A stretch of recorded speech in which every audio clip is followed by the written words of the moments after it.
नमस्कार, मैं हूं विवेक शर्मा। पंजाब केसरी टीवी चंडीगढ़ दिख रहे आप। कोरोना वैक्सीनेशन पूरी दुनिया में चल रहा है। इस दौरान ऑक्सफोर्ड ने एक सर्वेक्षण किया है जो काफी राहत देने वाला है।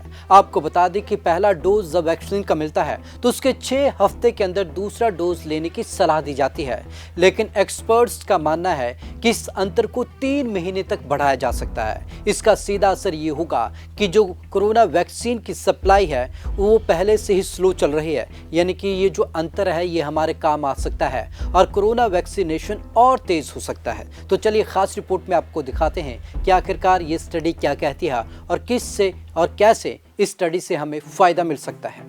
कोरोना पर सामने आई नई स्टडी। ऑक्सफोर्ड की वैक्सीन पर हुई स्टडी।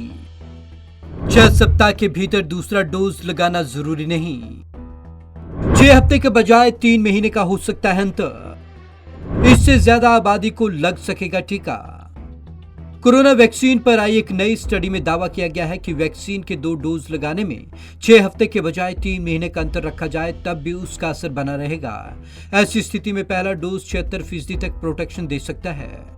2 डोज के बीच 3 महीने तक रह सकता है अंतर।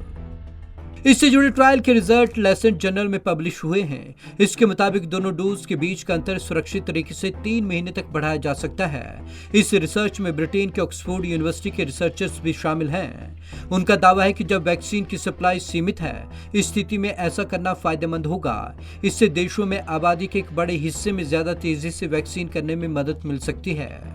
सप्लाई लिमिटेड होने पर यह पॉलिसी कारगर। स्टडी के lead author Andrew Pollard Oxford university में प्रोफेसर हैं। उनका कहना है कि कम से कम अगले कुछ वक्त तक वैक्सीन की सप्लाई लिमिटेड रहने की संभावना है। इसलिए पॉलिसी मेकर्स को ये तय करना होगा कि ज्यादा से ज्यादा लोगों को फायदा देने के लिए किस तरह वैक्सीन डिलीवर की जाए। दूसरे डोज में अंतर रखकर लंबे समय तक रहने वाली इम्यूनिटी इंश्योर की जानी चाहिए।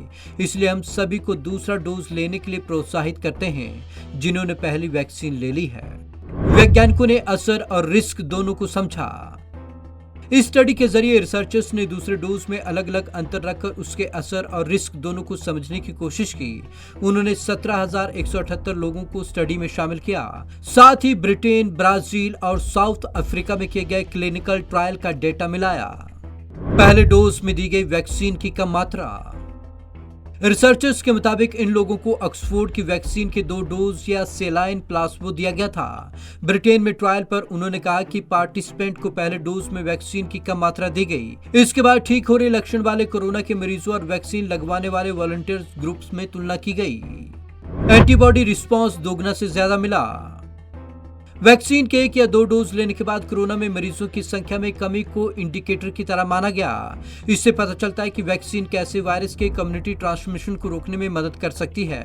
सिंगल डोज की एफिकेसी देखने के लिए रिसर्चर्स ने उन लोगों की जांच की जिन्हें एक बार वैक्सीन लग चुकी थी लेकिन इसके 21 दिन बाद संक्रमित हो गए थे।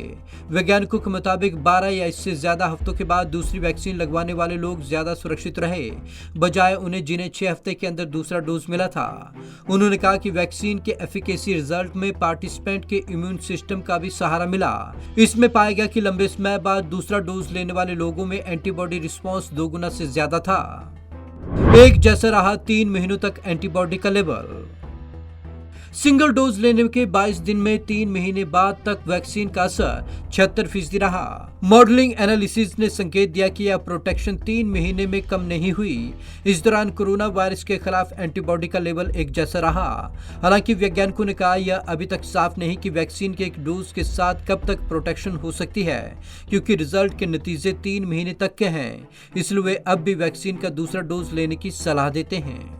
Bureau report, Punjab Kesari TV, Chandigarh.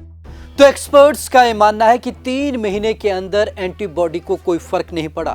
तो इसका साफ तौर पर एक संदेश जाता है कि कोरोना वैक्सीनेशन जो पहला डोज है उसमें 3 माह का अंतर होना लाजमी हो सकता है, लेकिन फिलहाल एक्सपर्ट इसकी राय नहीं दे रहे क्योंकि कोरोना संक्रमण जिस तरीके से लगातार बढ़ रहा है वो गंभीर खतरा है। तो आज की इस खास रिपोर्ट में बस इतना ही। विवेक शर्मा को दीजिए इजाजत। नमस्कार।